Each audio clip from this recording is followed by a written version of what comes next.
On today's mini episode of True Crime, I, Alexandra Butts, will be solving a crime using DNA fingerprinting. Mario, the owner of a local jewelry shop, came into work on Monday morning and noticed a set of jewelry missing from its case.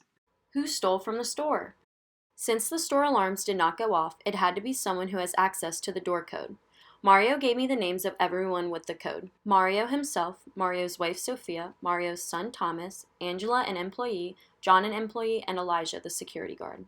There was a single hair found at the crime scene. This DNA evidence was amplified for two different VNTR loci and run on separate gels to create DNA fingerprints. Please note, since humans are diploid, at each loci there will be two bands representing two alleles. The DNA evidence is labeled SA for sample. A suspect is excluded from committing the crime if he or she does not match exactly at all loci. Therefore, the suspect who committed the crime must match all loci of the sample. First, let's look at locus 1. Comparing Mario to the sample, I see only one of his bands matches. Therefore, he is not guilty. Comparing Sophia to the sample, I see only one of her bands matches. Therefore, she is also not guilty.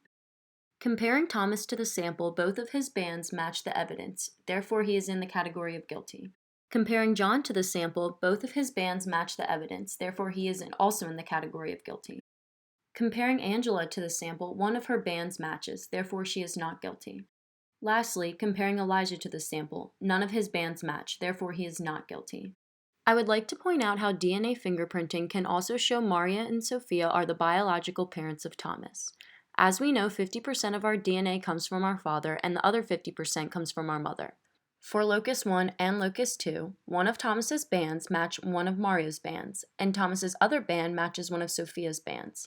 This illustrates Thomas's DNA is a combination of his parents' DNA, one allele from each parent. Now let's look at locus 2. Some suspects' DNA may match the sample DNA at locus 2. However, if they were previously identified as not guilty for locus 1, then that still holds true. Remember, the person who committed the crime, their DNA must match the sample exactly at all loci.